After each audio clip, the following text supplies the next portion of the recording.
Oi pessoal, tudo bem? Eu sou o Caio, analista aqui da equipe do Já Invest, e bem-vindos a mais um vídeo da nossa série Zerando Ibovespa, que é a nossa série onde a gente vai trazer conteúdo sobre todas as empresas que estão listadas no índice do Ibov, respeitando o valor de mercado. No vídeo de hoje vai ser sobre o BTG Pactual, que é um banco de investimento. Lembrando que não é recomendação de investimento. Se você quiser ter acesso às nossas recomendações, é só se tornar assinante de Pro nesse QR Code que eu estou deixando aqui em cima. Você vai direto para um site onde explica tudo sobre o que é ser um assinante de Pro, quais carteiras que você vai ter acesso, como essas carteiras funcionam, né? Tem depoimentos lá de vários dos nossos clientes que gostam bastante do serviço, então você pode entrar, fazer o seu cadastro, né? 7 dias de graça aí para você testar, né? Ter essa degustação. Se você não gostar, é só pedir para cancelar, que não é cobrado nada, beleza? Bom, dado o nosso recado aqui, lembrando, deixa o like aqui também e se inscreve para você não perder os vídeos aqui da nossa série. Vamos partir para o assunto de hoje, que é o BTG Pactual, tá, pessoal? Bom, o BTG Pactual, né, a gente fez vários vídeos aqui sobre banco já, né, como analisar bancos, a gente fez vídeo do Itaú, Bradesco, Banco do Brasil,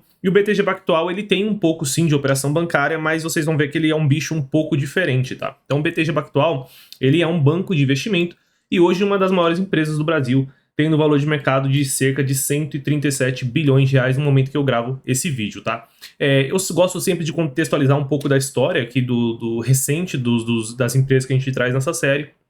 E a história do banco do BTG, né, recente, pelo menos de resultados, se confunde muito com a história da nossa Selic recente, tá? Então eu trouxe aqui a Selic mais ou menos desde ali do início dos anos 2000, a gente tinha uma taxa de juros muito alta, né?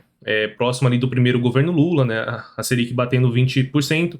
A gente sempre trabalhou historicamente com uma Selic muito alta, e o BTG, né, entre aqui 2011 e 2013, mais ou menos, que a gente teve um movimento de queda de juros, o BTG ganhou bastante dinheiro, porque boa parte da receita dele estava muito concentrada em operações que dependiam de um mercado de ações, um mercado de capitais mais aquecido. Então a queda de taxa de juros sempre favoreceu vários segmentos ali do BTG Pactual, mas naquela época ali, mais ou menos, no início da década passada, ele tinha uma parte mais relevante da receita dele vindo desses segmentos, né? Segmentos de IPOs, né? Segmentos de estruturação de emissões, de estruturação de follow-on, de câmbio de juros, de troca de moeda, né? De commodities, e tudo isso estava fluindo muito bem aqui em 2013. O que aconteceu? Pouco tempo depois a gente entrou numa das maiores crises da história do Brasil, e a taxa de juros começou a aumentar de novo e trabalhar em patamares muito mais altos, o que desaqueceu bastante as receitas e as vendas do BTG durante esse período, principalmente desses segmentos que eram mais aquecidos em momentos de mercado de capital mais pujante. Então o BTG sofreu bastante e aprendeu a lição, né? Então ele começou a diversificar mais, entrar em outros segmentos, investir em outros segmentos que eram mais anticíclicos, que eram mais que não sofreriam tanto caso a gente passasse por um movimento desse novamente, né? Então, ele estava muito mais preparado para um novo ciclo positivo. O que aconteceu? Esse novo ciclo positivo veio, mais ou menos ali em 2017, a gente começou a ver uma queda muito relevante na taxa de juros, que estava 14 em 2015, né, 2016, e chegou ali a 6, mais ou menos, começou a trabalhar em 6, e até no momento da crise, lá em 2020, chegou a 2%. E aqui a gente teve um movimento que ficou conhecido como Financial Deepening. Aprofundamento financeiro seria talvez a melhor tradução. O que isso quer dizer? Quer dizer que a taxa de juros caindo forçou as pessoas, empresas, instituições a entenderem como que funciona o mercado financeiro, a se interessarem por mercado financeiro, a querer produtos mais bem estruturados, melhores fundos, mais opções de diversificação aqui fora do Brasil, em outros ativos alternativos, ouro, criptomoeda, mais IPOs para a bolsa, mais uma bolsa, mercado de capitais mais pujante, mais fusões, mais aquisições, mais IPOs. Tudo isso aí vem do Financial Deepening, que é muito estimulado por um movimento positivo aqui no cenário de juros, né? Ou seja, juros baixos. Então, o BTG, né, de 2017, de 2018 ali, vamos pegar aqui de 2018, 2019 para frente, ele realmente começou a crescer muito, justamente porque mais dinheiro no mercado, mais interesse e tudo isso. E quando a gente teve uma alta aqui, ou seja, o ciclo negativo voltou, do ponto de vista de juros, ele estava muito mais preparado. Hoje a parte da receita dele que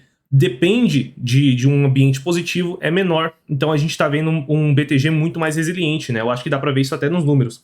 Então lá em 2016, ele estava com lucro de 3,4 bi, quando a taxa começou a subir já caiu para 2 bi, depois caiu para 1,2, né? Esse daqui não é o ajustado, quando o banco, quando ele mostra o ajustado, é um pouquinho maior, mas mesmo assim dá para ver que sofreu.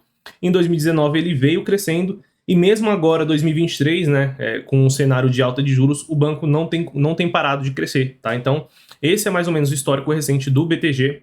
Agora vamos falar um pouco mais da história do banco dos resultados recentes dele, né? Lembrando também que, para contextualizar aqui, o quarto trimestre de 2022 do BTG foi um pouco impactado por conta da provisão aqui para perda que ele fez da Americanas, né? Então, junto com o Banco do Brasil, era um dos grandes bancos do Brasil que tinham a menor exposição a Americanas, mas mesmo assim uma exposição relevante, né? De 1,9 bilhões de total de dívida ali, de empréstimos para Americanas, né? O BTG ele tem uma parte do resultado dele que vem de empréstimos, a gente vai já entender, mas mesmo assim, só para a gente contextualizar, ele foi um dos menos impactados, ao mesmo tempo que, em relação à carteira de crédito dele, é maior do que os outros bancos que trabalham muito mais com crédito do que o BTG, tá?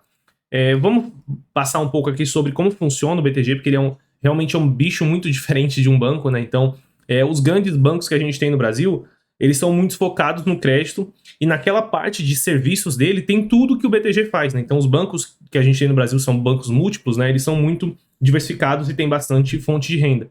Então, o BTG, ele tem muito mais foco naquela área de serviços que a gente não presta tanta atenção assim nos grandes bancos, que representam menos da receita deles, né? Então,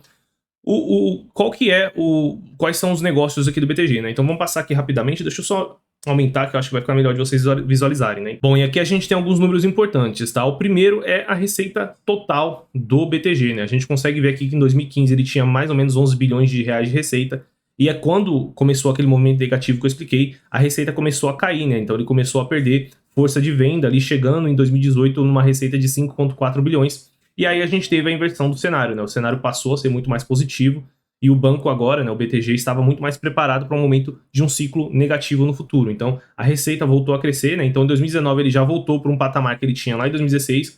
Em 2020 ele já tinha próximo de 2015. Em 2021 ele deu a receita recorde e vem crescendo desde então, né? Então, em 2022 batendo aí um recorde de 17 bilhões de reais de receita. E a gente vê uma história muito parecida com o lucro, né? Então, o lucro dele foi caindo ali até 2018 e depois foi recuperando hoje, dando muito mais lucro aí do que ele já deu na história dele, né? E a gente vai ver que continuou em 2023. Um outro indicador importante aqui é o patrimônio líquido do banco, né? Então, a gente consegue ver que ficou um pouco estagnado ali entre 2015 e 2019. O banco não estava conseguindo crescer o patrimônio líquido dele, né? Ou seja, ele não estava conseguindo reter lucros para aumentar o patrimônio líquido e não tinha espaço no mercado de capitais para ele fazer follow-ons, né? Para aumentar o capital, né? Lá em 2019, se eu não me engano, ele fez um follow-on, fez outros follow-ons ao longo da história dele para captar mais dinheiro, para deixar dinheiro guardado no patrimônio líquido dele, e também começou a reter os lucros aqui para aumentar o patrimônio, e hoje tem um patrimônio de 42 bilhões. Por que isso é importante? Porque isso aqui faz com que ele consiga se alavancar mais. Então, quanto mais patrimônio o BTG tiver, mais ele vai poder emprestar no segmento de empréstimo dele, por exemplo, por conta das regras aí de Basileia, que eu explico bastante no vídeo sobre como analisar banco. Então, se hoje ele tem mais patrimônio, ele consegue alavancar mais a operação dele. Isso aqui é muito positivo, tá? Partindo aqui para ativos sobre gestão, a gente consegue ver a mesma história, né? Então, uma queda no total de ativos sobre gestão até 2018, seja na parte de gestão de fortuna, gestão de riqueza, gestão de patrimônio, seja na parte de gestão propriamente dita, gestão de fundos de investimento, né? Então, o BTG ele tem essas duas grandes classes onde ele tem ali capital alocado, né? Então ele tem a parte de gestão de patrimônio, gestão de portfólio, family office, gestão de riqueza. Então aqui está o dinheiro onde... Eu vou explicar um pouco mais da parte de negócio, né? Mas aqui está o dinheiro principalmente de pessoas de alta renda, né? Multimilionários que confiam aqui no serviço do BTG para administração do negócio deles, para administração dos negócios da família, estruturação de patrimônio, consultoria, um monte de coisa, né? E aqui, Asset Management é a parte efetivamente de gestão do BTG, onde ele tem fundos multimercados, fundos cambiais, fundos de ação, fundos imobiliários, né? Um monte de coisa. E aqui a gente consegue ver que vem crescendo bastante, né? Atingindo aí, somando aqui mais de 1,3 trilhões de reais de ativos totais sobre gestão, ativos totais sob custódia, né? Cada hora o BTG chama de um jeito, né? Quando a gente pega aqui a distribuição de receita dele, né, que foi 17 bilhões em 2022, a gente vê novamente aquilo que eu falei para vocês. Hoje o BTG ele é muito mais diversificado e muito mais preparado para um movimento negativo, um movimento positivo, um movimento mais estacionário, né? lá em 2012, 13, né, 50% da receita dele vinha de sales in trade, né, até mais vinha de sales in trading, que é o segmento até hoje mais relevante, que é justamente onde ele tem produtos e serviços oferecidos ali para clientes institucionais, tanto no Brasil quanto no exterior, incluindo market making, ou seja, formação de mercado, formador de mercado, né? Para quem não sabe, quando você vai comprar um ativo ali, principalmente um ativo de baixa liquidez na bolsa de valores, um fundo imobiliário, muitas vezes não tem um comprador na outra ponta, né? Então, as corretoras, até mesmo a B3, né, possibilita possibilita os grandes bancos de serem formadores de mercado, atuando ali na compra e na venda para manter liquidez no booking, né, na ordem de compra e venda, e o BTG ganha bastante dinheiro com isso. Corretagem, né, aqui seja principalmente a corretagem dos clientes pessoa física, pessoa física que fazem a corretagem por si só, que fazem compras e vendas e acabam gerando serviço de corretagem, day trade, swing trade e tudo mais, tanto a corretagem na mesa de operações, né, que tem negociação de juros, de câmbios, de compra e venda de energia, de compra e venda de commodities, de contratos futuros, quem nunca ouviu falar, né, mini índice, dólar, câmbio, boi gordo, tudo isso entra aqui nessa parte de sales e trading, e também a parte de research, né, ela tem um braço aí interessante de educação, um braço interessante de casa de análise, de tudo isso entra aqui em sales e trading, que é um segmento que precisa que o mercado de capitais esteja aquecido, que tenha volume no mercado de capitais, que esteja acontecendo alguma coisa no mercado de capitais, né? Senão esse segmento aqui tende a sofrer, tá? E hoje ainda é o mais relevante, mas a gente consegue ver que tá muito mais bem diversificado, né? Ela tem também corporate lending, que é basicamente empréstimos, financiamentos e créditos estruturados para pequenas e médias e grandes empresas, principalmente empresas com uma análise de crédito muito boa, né? Então, o BTG ele tem aí uma qualidade de crédito muito boa nesse segmento, né? Tirando aí o caso da Americanas, mas tudo indica que era fraude, então os números estavam mentirosos, né? Tem a parte de investment banking também, que é serviço de assessoria financeira. Então, aqui nessa parte de investment banking entra toda a parte de estruturação para fusões e aquisições, né? Que a gente chama de M&A, de IPOs, de follow-ons de empresa. Então, quando o mercado está muito bom, a gente está tendo IPO, está tendo follow-on, isso aqui é muito bom para essa parte do negócio do BTG. Quando o mercado está ruim, que está tendo mais aquisição, fusão, emissão de dívida, emissão de título de renda fixa, emissão de debenture, ele também ganha dinheiro, né? Então, esse segmento de investment banking, ele por si só é um pouco mais antifrágil, né? Se está num bom momento, uma linha compensa a outra, né? Tem também Asset Management, que é aquela parte que eu comentei com vocês, onde eles têm serviço de gestão e administração de recursos, né? Então eles oferecem aqui, tem mais detalhes mais para frente, tá? Mas eles oferecem aqui gestão de fundos e fundos estruturados que eles mesmos distribuem, né? Então, um fundo de renda fixa, um fundo multimercado, um fundo cambial, um fundo de ações que eles mesmos distribuem, seja na corretora, né? No aplicativo ali do BTG, ou que outros distribuem, né? Ou seja, você pode ir no seu aplicativo do Banco Inter e você digitar lá fundos do BTG. Você vai encontrar e vai poder investir. Geralmente ganha dinheiro com uma taxinha de administração, uma taxa de performance. E até mesmo eles têm aqui a administração de fundos alheios, né? Ou seja, um fundo imobiliário lá escolhe o BTG para ser o seu administrador. E ele não é o dono dos imóveis, né? Ele simplesmente faz o serviço de administração e ganha uma taxinha por isso, né?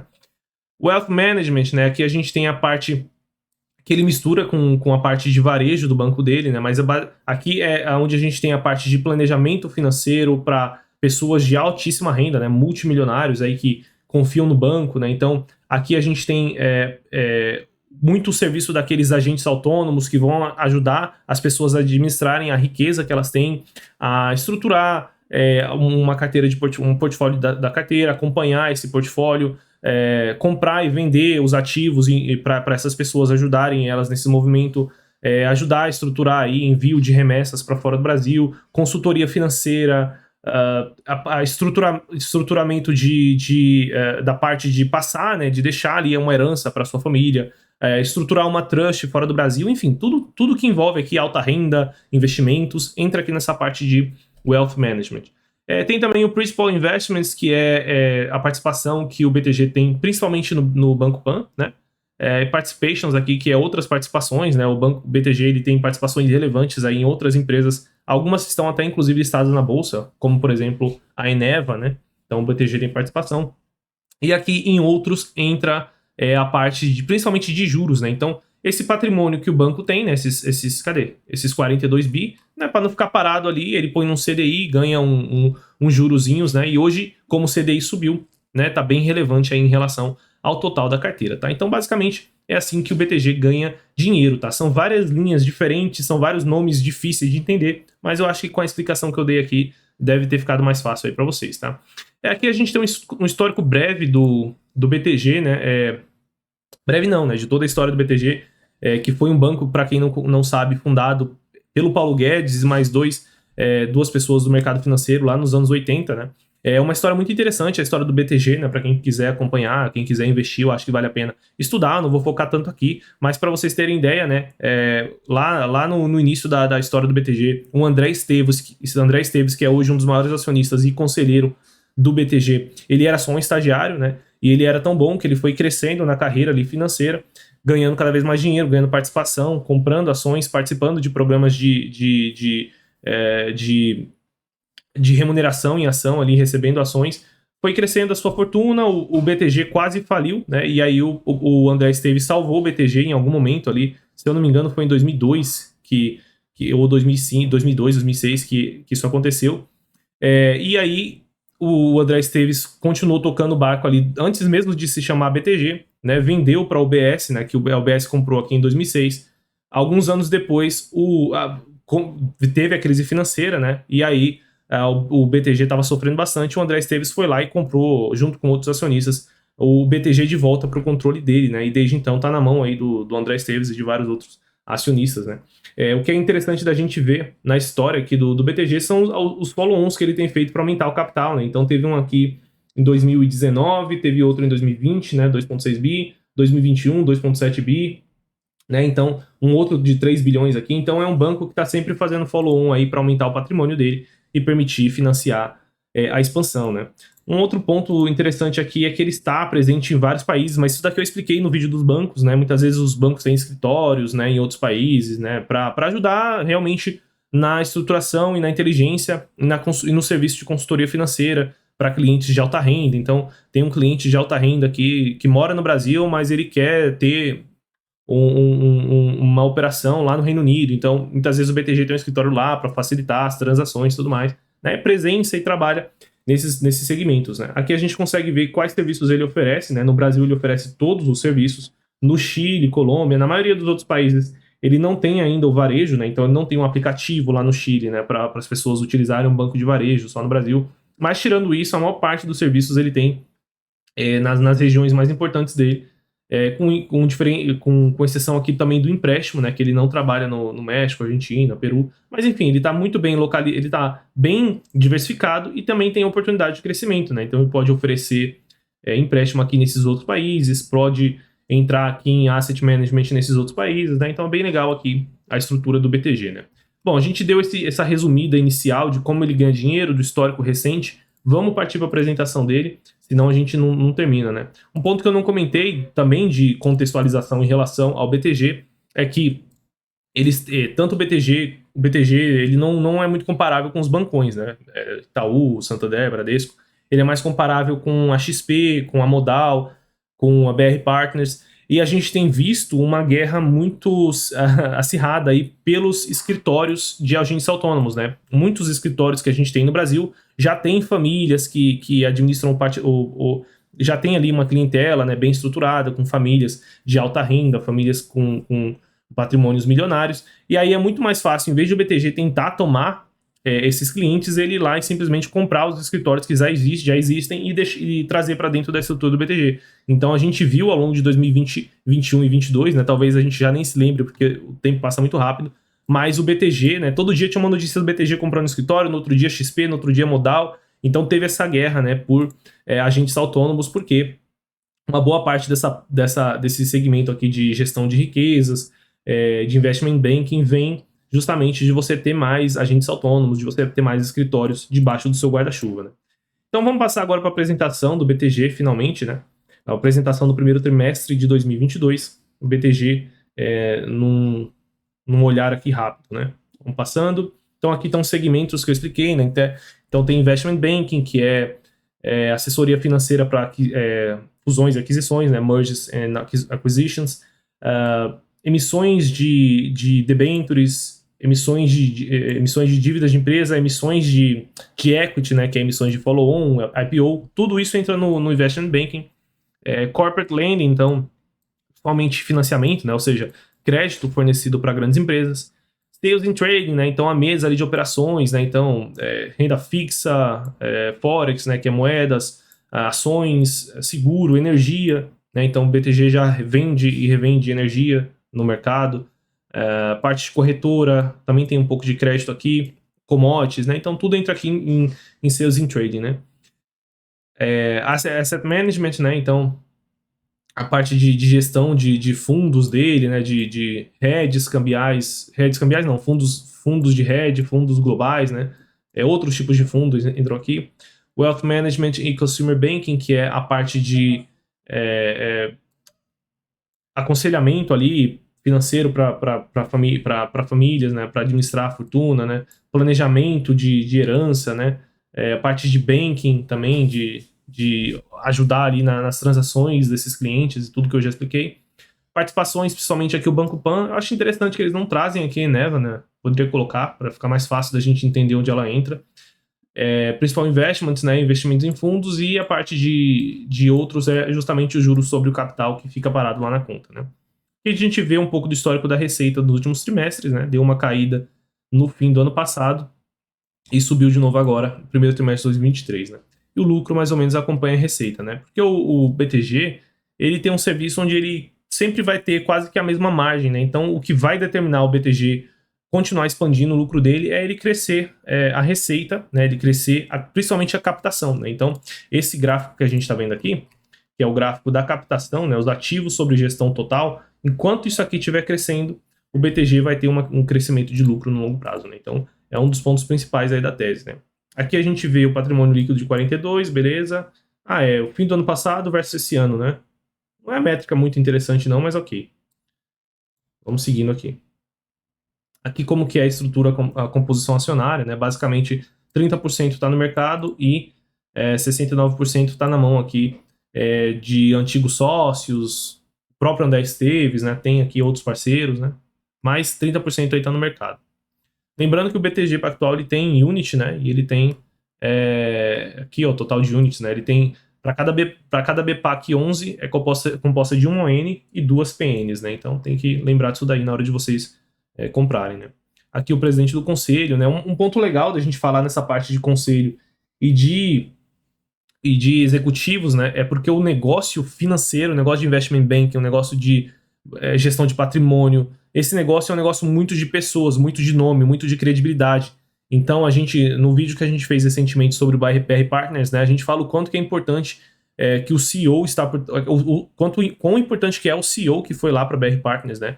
A credibilidade que ele tem no mercado, os anos que ele tem estruturando, a credibilidade que ele tem de fazer operações acertadas, e tudo isso a gente vê também no BTG, né? Então são vários nomes que têm anos aí de mercado, que muitas vezes com esses nomes vieram vários outros clientes, principalmente os ricos, os ultra ricos que a gente tem no Brasil, né? Que esse pessoal se conversa ali, que a gente sabe que eles se conversam, e aí eles vão ir para onde eles encontram aquelas pessoas que eles têm de confiança, né? Então muitas vezes quando eles trazem uma pessoa, né? Sei lá, esse Guilherme aqui, esse Guilherme Paes, esse cara ele já tinha vários outros clientes numa outra corretora que ele trabalhava, traz ali pro BTG e ele traz vários clientes junto com ele, né? Então isso aqui é muito... as pessoas são muito importantes no BTG, né? Em toda empresa, né? Mas no BTG eu diria que é acima da média. No BTG e no BR Partners, né? Aqui a posição deles que a gente viu, né? Posicionamento. Um pouco dessa parte de ESG eu vou pular um pouquinho, né?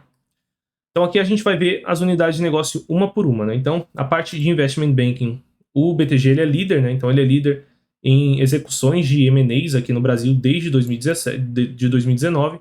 Foram 169 transações na América Latina de fusões, né? Então, fusão da Energisa, fusão aqui aqui aquisição, na verdade, né? Da Magazine Luiza Kabum, né? Foi aconselhada pelo BTG.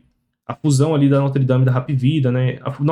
Da Allianz Sonae e do BR Malls, né? Então, grandes aí fusões que a gente teve foram tocadas pelo BTG.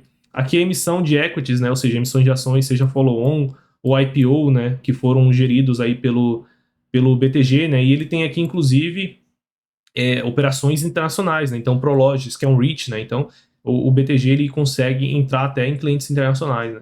E também emissões de dívidas muito importantes aqui, né? Então, uma debênture da Taesa de R$1 bilhão, né?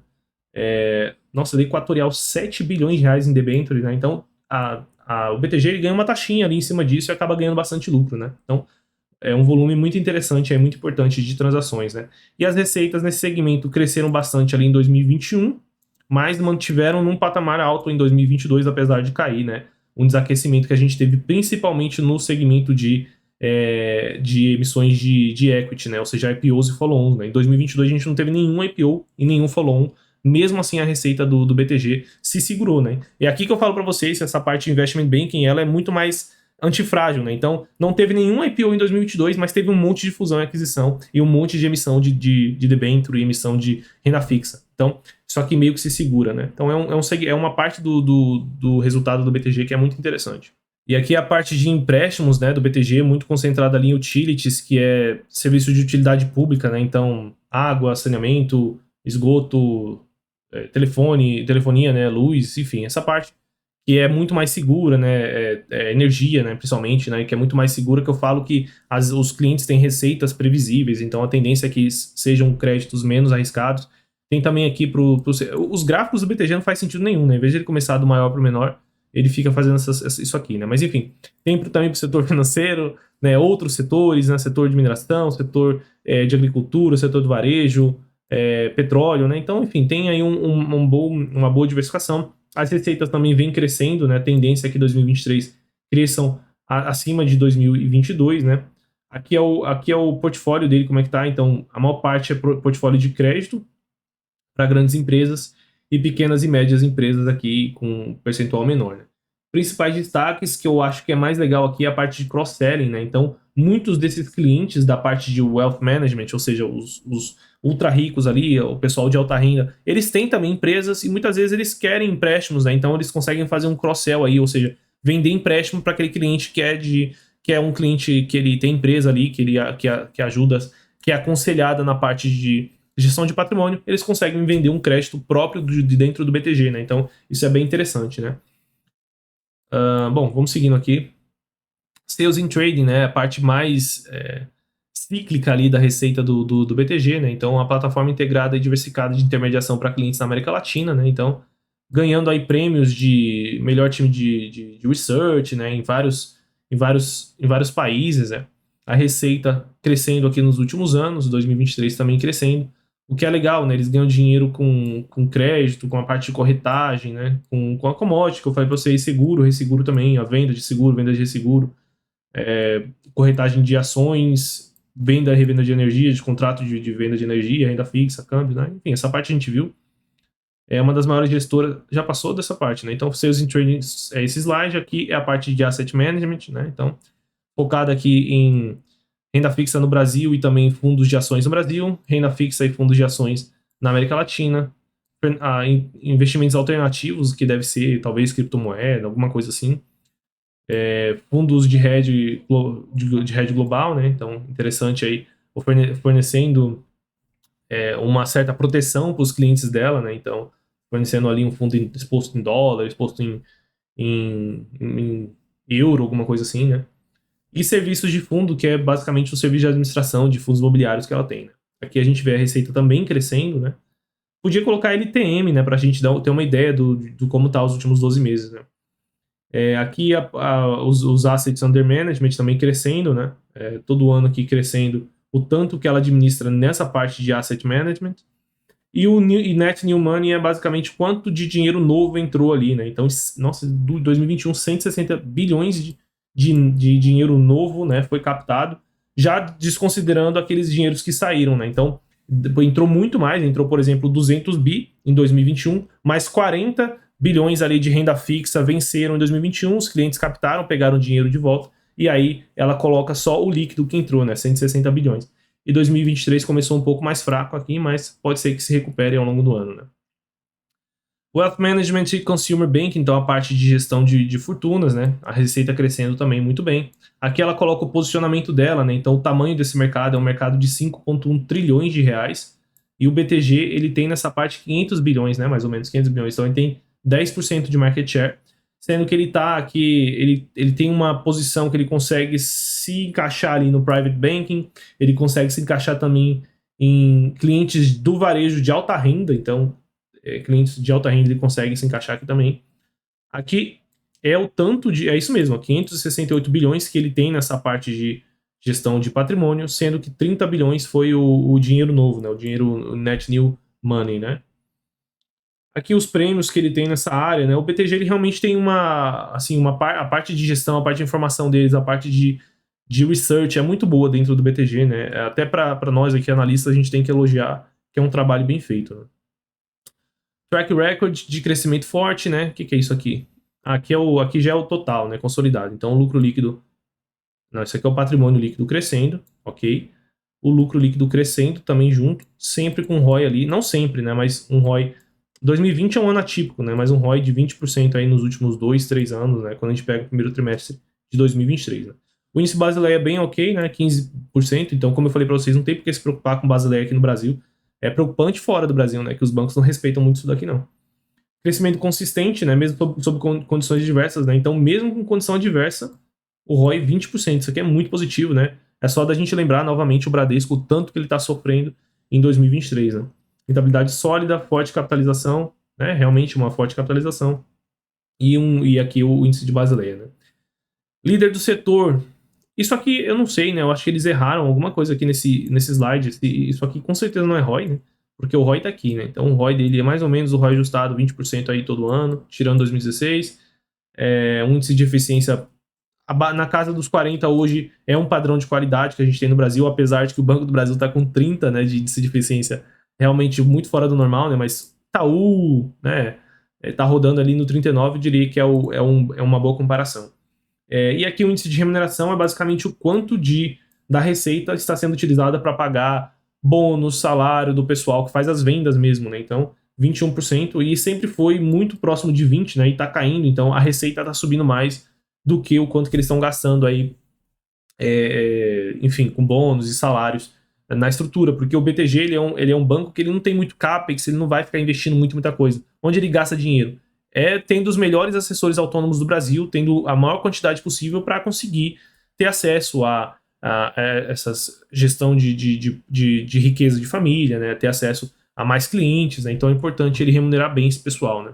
Aqui os ratings, né, de qualquer uma vai dizer que eles têm um bom nível aí de pagador.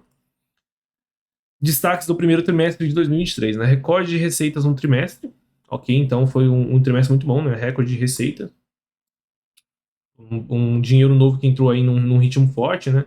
Uma contínua expansão do total de ativos sob gestão, mesmo no cenário macroeconômico desafiador, né? Ela tá batendo nessa tecla porque realmente havia um pessimismo, né, do mercado em relação a empresas que dependem muito de um mercado aquecido, né? Então a B3, a gente tá vendo que tá muito morna ali, muito morno o resultado da B3.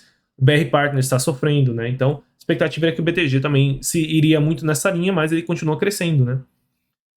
Balanço robusto, ok.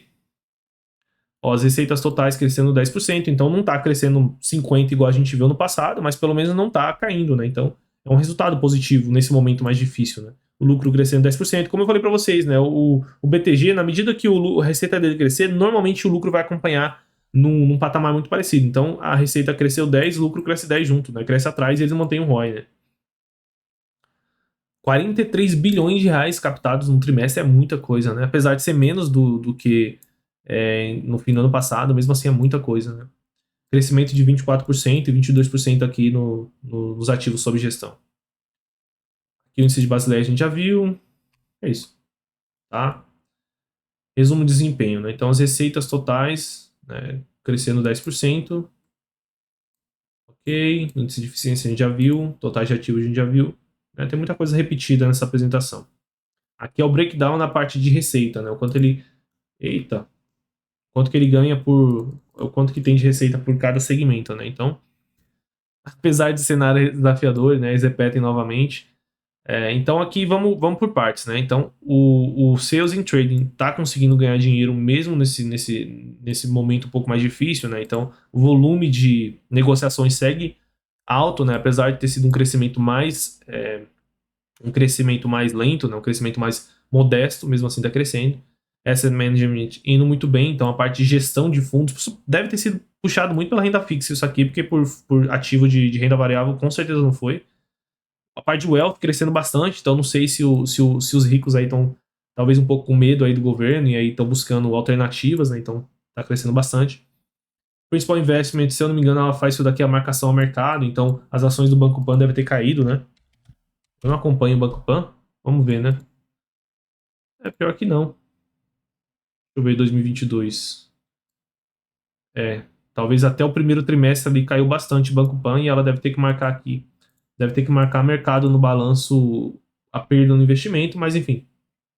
E ganhando bem mais em juros, né? Porque a taxa de Selic subiu. A parte de empréstimos crescendo bem também. E aqui Investment Banking sofrendo, que é justamente não tem IPO e tudo mais, isso daqui ela sofre um pouquinho mais mesmo. O mix aqui tá muito parecido, né? Não teve nenhuma grande mudança relevante. Talvez só aqui juros que subiu mais, né? Os juros agora representa 16 e no ano passado representava só 8. Olha a diferença que faz uma Selic sair de 5, 6, 2 para 14, né? O banco ganha bem mais dinheiro nessa parte. Despesas, né? Aqui a gente vê um pouco das despesas operacionais, né? Então aqui a gente consegue ver cadê o primeiro trimestre, né? Então, só de bônus o BTG paga 522 milhões de reais para os funcionários, né? Então é muito. Crescimento de 50. Não, crescimento de. Na verdade, caiu em relação ao ano passado, né? Mas os salários subiram, né? Então, tá ganhando menos bônus porque provavelmente não tá mais vendendo aqueles ativos que demandam, que remuneram com bônus, né? Mas o salário continua lá e crescendo, então tá crescendo o pessoal, provavelmente. Despesa administrativa crescendo bastante também. Aqui é amortização e tudo mais, né? Vamos dizer, as despesas operacionais totais cresceram 11% em linha com a receita, né? Aí o banco conseguiu manter um índice de eficiência basicamente no mesmo patamar. Né? Despesas operacionais. Promoções de fim de ano, né? Então no fim do ano tiveram promoções e aí começou o ano gastando um pouco mais. Beleza. Vamos seguir aqui. Aqui é a parte do balanço do BTG, né? Não tem nada muito importante para ficar vendo aqui não, né? Tem 470 bilhões aí de ativos no total. Né? Tem por que perder tempo com isso. Unsecured Funding, né? Funding de retail. Então, 31% do funding do BTG, mas aqui é considerando. Inclui o Banco Pan, né? Então, considerando o Banco Pan, o BTG, 30% da captação, de onde vem o dinheiro do Banco Pan, é varejo. É varejo, é pessoa física, é pessoa ali, renda média, renda baixa, né? E o restante vem aí do resto dos clientes dele, né? Cliente varejo renda alta, famílias aí de milionários e tudo mais, né? Daí que vem o dinheiro do BTG. Ok, Basileia de novo. Tem muita coisa repetida nessa apresentação, né? Vamos ver se tem alguma coisa aqui na apresentação do primeiro tri, mas eu acho que é a mesma coisa. Bom, tem nada muito relevante aqui não. Eu acho que a gente já falou o suficiente sobre o BTG. Vamos só passar no resultado histórico dele, né? Então a gente, infelizmente, não tem muito histórico desde o IPO do BTG, né? Ele fez uma mudança ali nas ações dele em 2017, então a gente não tem tanto histórico. Mas de 2017 até hoje o BTG deu um retorno de 559% versus 75% do Ibov, né? Então um retorno muito bom, apesar de ter sido curtíssimo prazo, né? Não é muito parâmetro.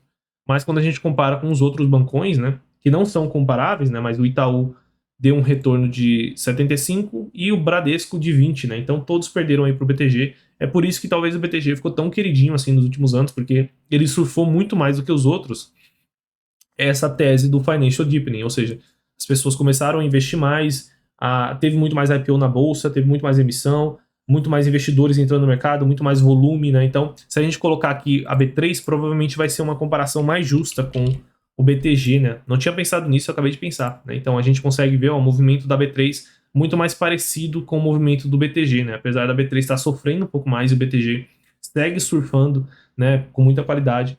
Mesmo assim, a gente vê que é um gráfico muito mais parecido com o gráfico da B3, né? Bom, vamos ver se tem alguma coisa aqui para a gente ver no GA. Vamos só ver o histórico de lucro, né? O histórico de lucro a gente viu que voltou a crescer ali depois que eles arrumaram a casa, né? O ROI segue num bom patamar, a margem líquida segue boa. Aqui PDD, né? Dividendo eles não pagam muito não, né? 45, eles não pagam muito dividendo, né? O payout de 20, 21, 17, porque eles deixam o capital retido para poder crescer o patrimônio, né? Bom, vamos dar a nota final aqui para o BTG. Eu acho que para o setor hoje do BTG, para como ele é estruturado, essa diversificação que ele tem, né? Que a gente viu aqui, né? Se fosse o BTG de 10 anos atrás, a gente não poderia dar uma nota muito alta, porque ele era muito concentrado em sales e trading, né? Mas já deu para ver que hoje em dia essa diversificação de receita dele é muito positiva, né? E ele está presente em vários segmentos da economia. Está em crédito, está em gestão de patrimônio, está em gestão de portfólio, está em serviço, está no serviço bancário também. Está na parte de sales and trading, que é cíclica, mas é importante a gente ter. Então, eu acho que ele merece aqui uma nota no mínimo 4. A gente pode revisar isso no futuro se vocês não concordarem, né? Governança, eu acho que uma nota 4, tá? Tem Unity aí, que eu já não gosto muito. Tem, apesar de não ser exatamente ruim só por isso, né? Mas tem a ação ordinária, se não me engano, quase que não tem free float, né? Então, teve também alguns rolos no passado aí em relação ao próprio André Esteves, né? Que era o presidente do banco foi o presidente do banco por muitos anos. Chegou a ser preso na Operação Lava Jato. Foi solto aí porque não houveram provas, aí não foi encontrado provas de crime, né? Mas enfim, muitos investidores acabam não gostando muito desse histórico, que ficou um pouco sujo aí em relação à governança do BTG, né? E para a empresa, eu acho que uma nota 9, né? O BTG, ele tem uma qualidade muito para o segmento que ele tem, né? Ele tem uma ótima qualidade, então ele está conseguindo crescer os ativos sob gestão mesmo nesse momento que a gente está. A receita dele está crescendo, o lucro vem crescendo ano após ano, é muito rentável, tem um ótimo índice de eficiência. A parte de crédito dele está com a Basileia bem tranquila, uma exposição ali de crédito em vários setores, né, que a gente viu, né? Tem uma receita hoje muito bem diversificada em segmentos que vão ir bem quando o ciclo de mercado estiver bom, em segmentos que vão ir bem quando o ciclo de mercado estiver ruim, né? Tem uma atuação aqui, uma penetração de vários serviços diferentes no Brasil e no mundo, né? Então, assim, é um banco, um player muito relevante ali no segmento que ele está, né? Vamos voltar lá em cima só para a gente ver a parte de segmento de receita dele para eu concluir meu pensamento, né? Então ele está na parte de investment banking, né? Está na emissão de IPO, emissão de dívida, aconselhamento financeiro, né? Que chama advisory. A parte de crédito também está indo bem. A parte de sales and trading também é importante, tá? E ao mesmo tempo ele diversificou, né? Provavelmente no passado ele não tinha todos esses segmentos, né? Energia nem existia tanto no passado, o mercado de energia livre começou a existir muito mais no passado mais recente. Asset management dele é um dos principais players que a gente tem no mercado. A parte de gestão de patrimônio também, indo muito bem, né? Então, tem muito o que falar não. Uma nota 9 aí pro Banco BTG. Beleza, pessoal? Bom, se vocês gostaram desse vídeo, não esqueçam de deixar o like para ajudar a gente a chegar a mais investidores. Se inscreve no canal para você não perder o nosso próximo vídeo, que vai ser sobre o Santander. E aí a gente vai encerrar essa fase que a gente falou bastante sobre bancos aqui no Brasil, né? Os principais bancões, eles estão lá no topo do nosso Ibov. E aí, na próxima semana, a gente vai voltar com empresas bem mais diferentes do que bancos. Lembrando que esse vídeo não é recomendação. Se você quiser saber o que a gente está fazendo agora, que banco que a gente gosta, que empresa de investimento a gente gosta, se a gente gosta da XP, se a gente gosta do BR Partners, se a gente gosta do BTG, do Itaú, do Bradesco, Santander, enfim, se você quiser entender melhor como que a gente está se posicionando, é só você se tornar um assinante IA Pro nesse QR Code que eu estou deixando aqui em cima. Beleza, pessoal? Bom, por hoje é isso. Abraço, bons investimentos e até o próximo vídeo.